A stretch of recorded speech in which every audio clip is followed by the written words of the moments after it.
Deilan í Miðausturlöndum ein illvígasta alþjóðadeila undanfarinna 60 ára. Gyðingar hófu að flytjast til Palestínu snemma á 20. öld og eftir seinni heimsstyrjöldina og ofsóknir nasista fjölgaði mjög þeim sem settust þar að. Ísraelsríki var stofnað 1948. Gyðingarnir komu í óþökk arabanna sem bjuggu fyrir í Palestínu og á næstu áratugum kom margoft til styrjalda þar sem Ísraelsmenn höfðu ætíð betur.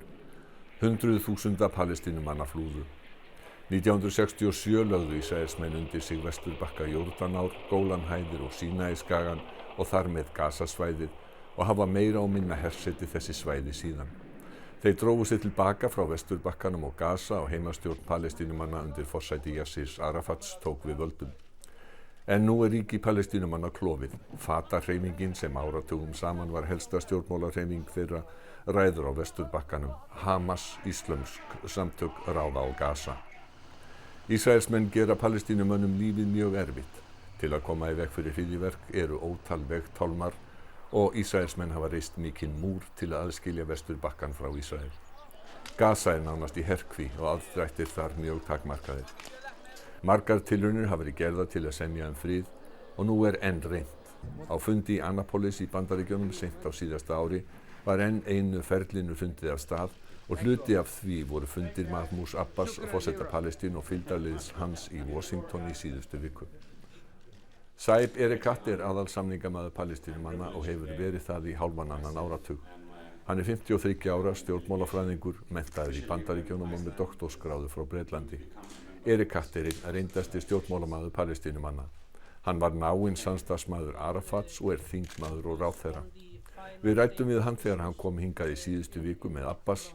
Þá var tilkynnt að Íslendingar hefðu skipað Þórð Ægi Óskarsson sendiherra, sérstakan sendimann gagnvart stjórn Palestínu. Hvaða þýðingu hefur slíkt fyrir Palestínumenn? I think it's very important. Look, if appointing a special envoy for the Americans or Europeans or Russians or UN or Iceland, people expect that this envoy will come and make the decisions required by Palestinians and Israelis. No. No one can make the decisions that are required from Palestinians and Israelis. Except the Palestinians? Except the Palestinians and Israelis. So in the political negotiations, on issues like Jerusalem, borders, settlements, refugees, border, security, relations, and prisoners, the decisions are required from President Abbas and Prime Minister Olmert. President Bush cannot make the decisions for us. Iceland cannot make the decisions for us. Arabs cannot make the decisions for us. Latin America cannot make the decisions for us. Asia cannot make the decisions for us. But imagine yourself as a Palestinian living somewhere in the West Bank or Gaza, and you hear, and you read the newspaper, or you see your TV, and you hear that Iceland, a country, small country nowhere, have appointed a special envoy for Palestine. What does this translate to the mind of our people? Number one, you're not alone. There are people who know that you suffer, that you're under occupation. There are people who support you in your peace process. And there are people increasing all over the world that want you to live independent in your two-state solution. So that help moderates like us, like Abu Mazen, to show that we're not alone.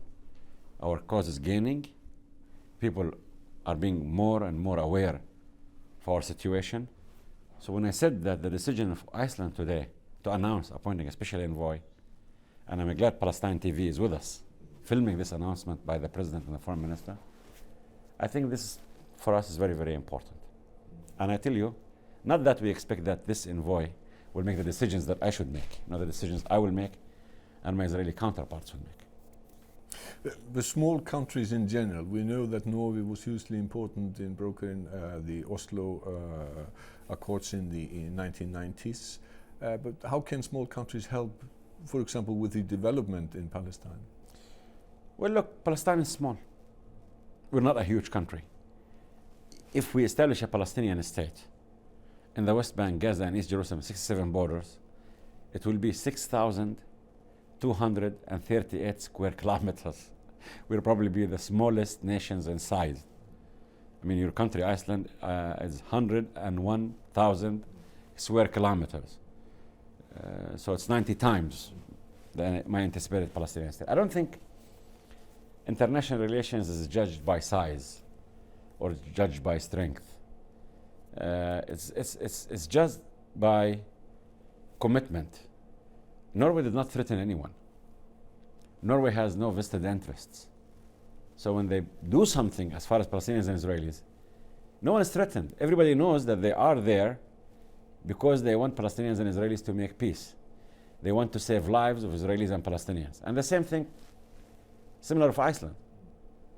So it's not, I hope that you can understand the way we see it. Yeah. There are no ulterior motives.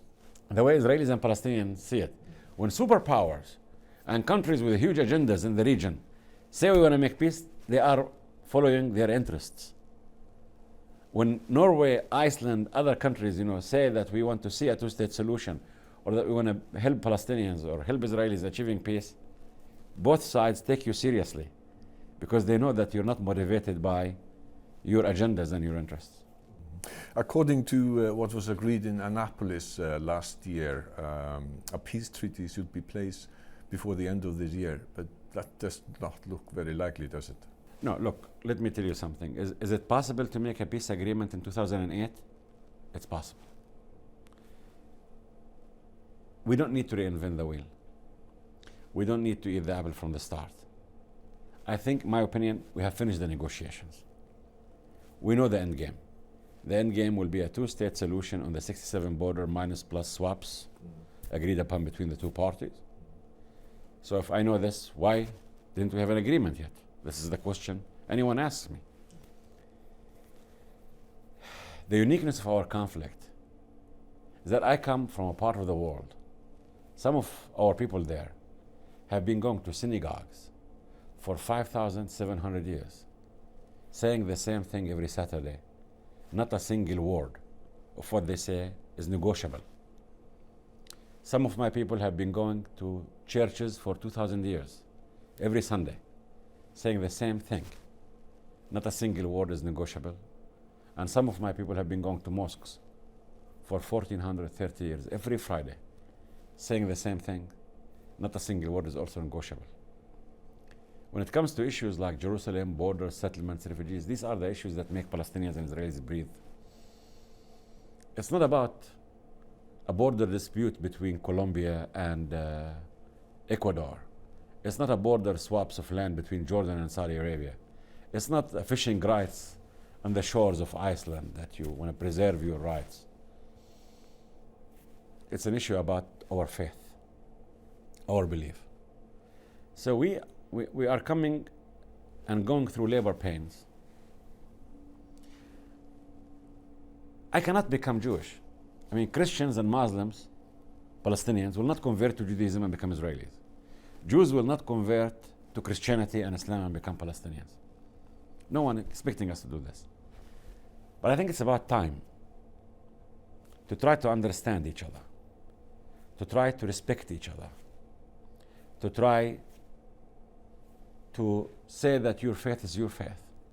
I don't have to be like you, but I promise you, I will not be intercentristic. You're not a lower human being because you believe in this. And I'm not a lower human being because I don't believe in what you believe in. So I think the labor pains we're going through as Palestinians and Israelis have developed so rapidly. I'll give you an example. People don't see the development, and I don't want to export optimism. But 15 years ago in my hometown Jericho, or in Ramallah, or in Gaza, or in Jerusalem, East Jerusalem, when Palestinians used to carry a Palestinian flag, the Israeli soldiers used to shoot to kill. Look at your archives in your TV, you'll see this. Last week, I went with President Abu Mazen to meet Mr. Olmert, the Prime Minister of the State of Israel, in his residence in West Jerusalem. And when Abu Mazen, shook hands with him, I opened my eyes, split seconds, and then I saw that behind the two gentlemen, there was a Palestinian flag and an Israeli flag. You know what? The Palestinian flag in the Prime Minister of Israel's residence is bigger than the flag in my office in Jericho. It would have been unthinkable 10 years ago. It's absolutely unthinkable. It's absolutely unthinkable for me to have recognized the state of Israel to exist 15 years ago. Or for them, Golda Meir used to say there is no such a thing as a Palestinian. But now, coming back to reality, agreements and negotiations throughout the history of mankind reflected two things: need and interest. Nothing more. And today there is no one on earth who has an interest and who has more need in achieving peace on the two-state solution more than Israelis and Palestinians. Today we realized our conflict cannot be played in accordance with a zero-sum game, meaning a winner and a loser. Losers we have been through conflict and wars, and winners we can be only through a meaningful peace process. Jimmy Carter said after discussions in the Middle East that things had regressed from the time of Annapolis. Do you agree? Well, yes, I first of all appreciate what President Carter tried to do. President Carter came to the region. He went to Israel, went to Syria, went to Egypt, went to Jordan, came to Ramallah, Palestine, and he saw Hamas leaders. By the way, Hamas is a Palestinian political party. They won the elections. We don't dispute that. But they committed the most fatal strategic mistakes in our Palestinian life: to stage a coup d'etat and to try to solve internal problems with machine guns and military means.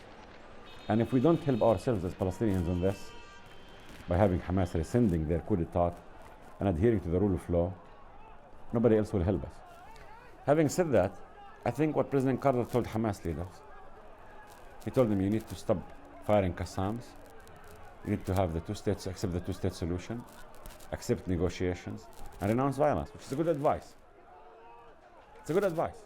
And Carter said that Hamas was prepared to accept a peace treaty that the Palestinian people would agree to in a referendum. That's very good. Is this a fundamental change? No. This was agreed between us and Hamas when we formed the national unity government.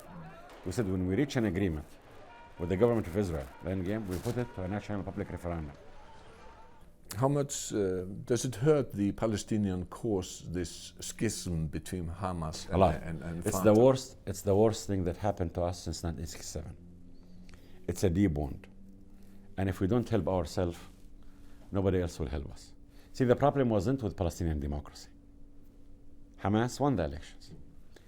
And I remember, I was elected also in 2006 to represent my constituency, the Jordan Valley and Jericho. I did not vote for Hamas in a vote of confidence. I gave a speech that day. And I told Mr. Haniya, Ismail Haniya, Ismail Haniya, the Prime Minister. Yeah. I told him, Mr. Haniya, today you are not the Prime Minister of Hamas. You are my Prime Minister. You are the Prime Minister of all Palestinians. Please, sir, we in the previous government have accepted the two-state solution, have renounced violence, have accepted Security Council resolution, and accepted the Arab Peace Initiative. As a government, you have to accept this. Ask Imam Khomeini, when he took over in a bloody coup d'etat in Iran, what was his first communique? He committed to all Iranian obligations, contractual, financial, security, political, economics. I asked him to ask Nelson Mandela, when he took over from the apartheid regime, he did not renege of any of the commitments in South Africa. Democracy worked, but Hamas, in its attitude, failed because they came to office and said, no, we cannot accept agreements signed, we cannot accept the Arab Peace Initiative, and we cannot accept the United Nations Security Council resolutions. And that's where the strategic mistake took place. And because of these difficulties, the world boycotted us. Nobody was willing to talk to us in Europe and the United States. And that's where it's the most difficult thing that happened to us. But nevertheless, our problem with Hamas cannot be solved militarily. I'll be very frank with you. If we reach an agreement before the end of this year, 2008, as Palestinian National Movement, President Abbas will go to national public referendum. We will win. If we don't reach an agreement, Hamas will win.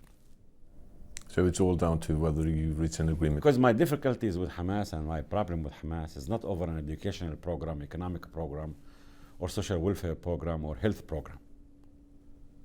Abu Mazen, my president, and myself are telling Palestinians that we can deliver you through independence and freedom through negotiations. And only through negotiations.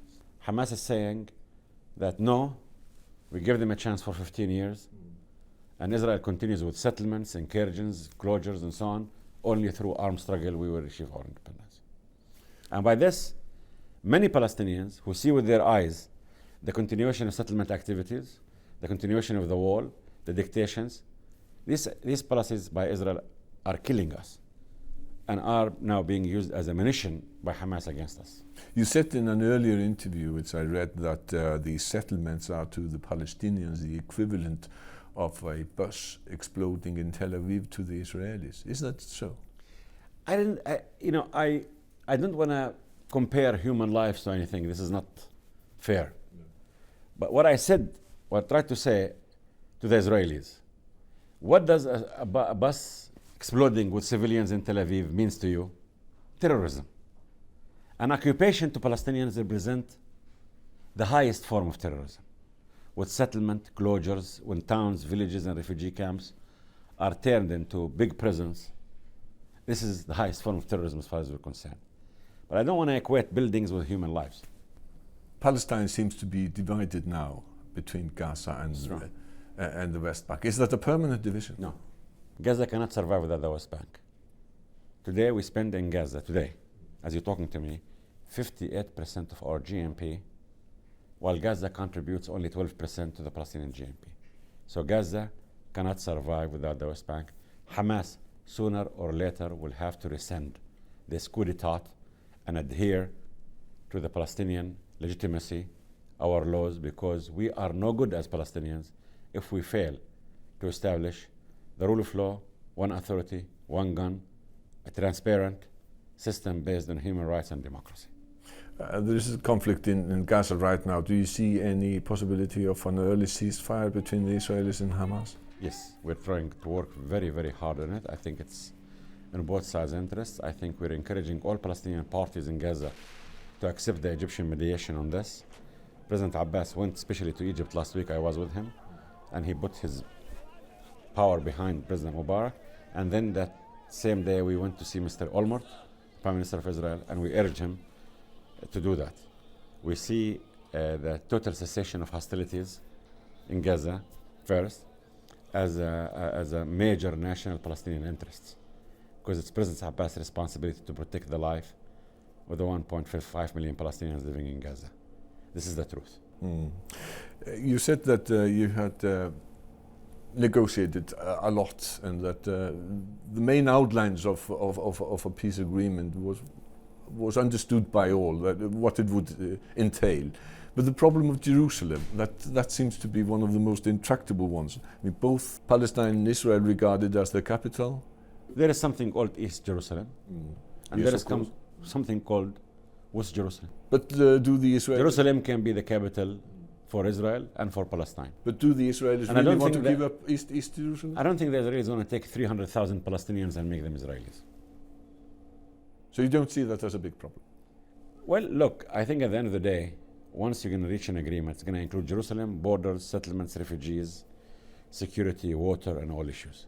It's one package. And that's why I say it's time for decisions now and not negotiations. But there's another question. It's about your negotiating part of the Israeli government. Prime Minister Olmert is not in a very strong position right at the moment. Well, I think Abu Mazen is not in a strong position also.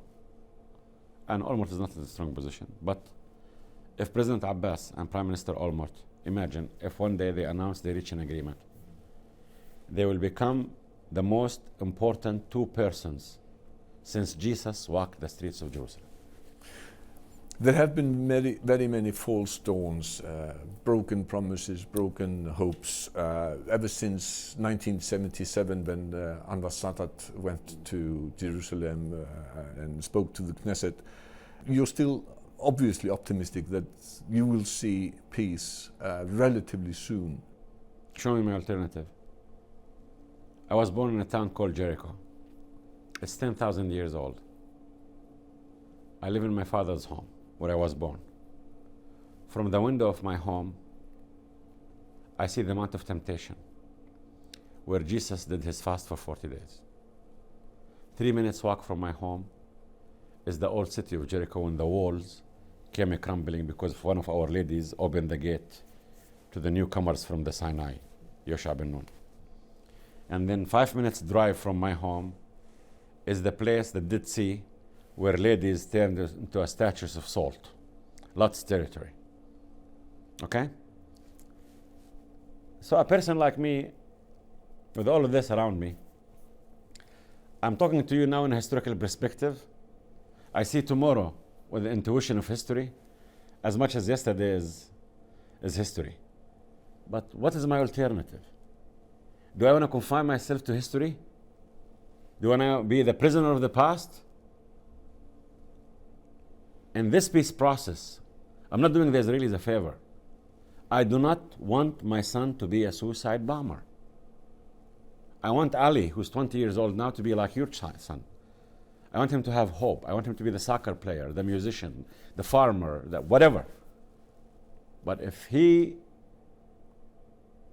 lives in the current situation with no hope, no future, no freedom, no independence, that's desperation. Desperation leads to desperate acts. And I'm doing myself a favor in this peace process. I need peace. I need to normalize. And the same thing is true of the Israelis. So this is why we have come a long, long, long way. 15 years ago, we did not even see each other. When I wanted to debate Israelis on TV, American TV, we used to ask for a wall between us, them and us. We don't even shake hands. We don't even look at each other. We didn't even say the word Israel. They did not say the word Palestine. Today, we have come a long way. Yes, we did not have an agreement yet. But what is the alternative to an agreement for Palestinians and Israelis? Let's turn a little bit to the everyday life of people in the West Bank where you live. It's must be very difficult. We've seen reports, we've read reports about the huge difficulties that people face with roadblocks, with the wall. It must be very, very difficult. It's very difficult to be a Palestinian. It's the most difficult thing on earth. To be a Palestinian father, to be a Palestinian mother, to be a Palestinian student, to be a Palestinian child, to be a Palestinian painter, to be a Palestinian soccer player. It's difficult. I was 12 years old when the occupation came to my hometown, Jericho. Next month, I'll be a grandfather. My nightmare is that I didn't want my children to be grown under occupation. They did. And now my grandchild will be born to Israeli occupation. And the question to the Israelis, when are you going to free yourself from us? When are you going to liberate yourself from us? We're not living. We're not living. We will not disappear. They will not disappear. So what do? Do we continue taking our children to bury them? And when will be the time when our children will take us to bury us? That's the question. So roadblocks, settlements, incursions, walls. It's very difficult to be a Palestinian. We saw there was a Palestinian cameraman, Mr. Shana'a, Fadl Shana'a. That was killed in Gaza. He was killed in cold blood in Gaza. Yes. And 2 teenage boys that were bicycling by Yes. were also killed. That must tell you that your life is nowhere safe. You know how many times you send your children to school here in Iceland and think for one day that once your child goes outside the house, you start thinking whether he's going to come back or not. That's what I'm telling you. It's very, very difficult to be a Palestinian. It's very difficult. I don't want to complain. I don't want people to feel sympathetic towards me. I don't want people to show tears in front of me. I want people to stand shoulder to shoulder with me and the Israelis in order to deliver us towards peace, because we don't have an alternative to peace. The difference between Fatah and Hamas, obviously Fatah is secular, Hamas is Islamic. They have wildly different agendas as well. I mean, they don't want to accept the 2-state solutions. I belong to party Fatah. I won the elections in 2006 representing Fatah in Jericho. Unfortunately, my colleagues elsewhere lost. We're Palestinians. I'm a Muslim, okay? So We have a lot of differences. We have a social program in Fatah that's different. We have a political program that's different. We have an economic program that's difficult. And we believe that people, when they go to mosques, they should go and worship God and not use God. And all worshippers of God, whether it's synagogue, church, or mosque, people should go there to worship God and not to use God. Because in the Middle East, the minute you start using God, you're going to have bloodshed. And that's what Hamas is doing. That's what many religious parties, including Hamas, are doing, yes. You said that, well, you indicated, at least if I understood you correctly, that you were sort of waiting for Hamas to realize that they cannot continue with the present policy of rejection. There was no way to peace. Well, they want to run for elections. I'm a man under occupation. We're a people under occupation. So Hamas ran under occupation in elections that were the products of the Oslo Agreement. We know the limitations on Palestinians. We know that no elections could have taken place without the cooperation with the Israelis. No ballot boxes would have got to Egypt, to Gaza, or Jerusalem, or Jericho without the cooperation with the Israelis. Yet they run for elections under all these limitations, and once they are elected, they don't want to recognize Israel. They don't want to recognize the agreement signed. That's not fair. And nobody said that Hamas should recognize. We said the government, to be formed, must accept the obligations of the Palestinian Authority. So yes, we have a difficulty. We have major problems with Hamas.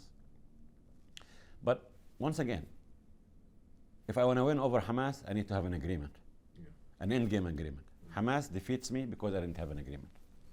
You said that in an earlier interview that I read with you that being chief negotiator for the Palestinians in the peace process was not a job. It was a lifetime commitment. Absolutely. I didn't do a job. My job, I'm a university professor and I'm a writer.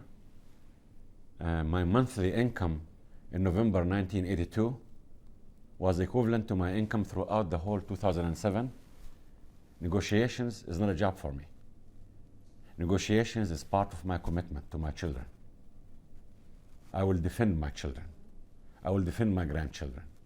I will continue fighting to achieve hope and to achieve peace with the Israelis. And ever since Eve negotiated Adam, I'm the most disadvantaged negotiator in history. I have no army, no navy, no air force, no economy.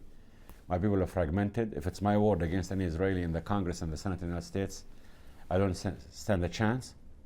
And who said life is about fairness and justice? I want to defend myself. I want to defend my way of life. I want to defend my values. And this is why I say that negotiations is not a job for me. It's my life commitment to bring a better world for me and my family. And you are still optimistic that you will? It's not optimism or pessimism. I'm going to do everything in my power. And I'm not doing the Israelis a favor. I'm doing myself the favor in this peace process. I want to do everything in my power to give my children and my grandchildren what I did not have. Peace. Saeb Erekat, thank you very much for this interview. Thank you, sir.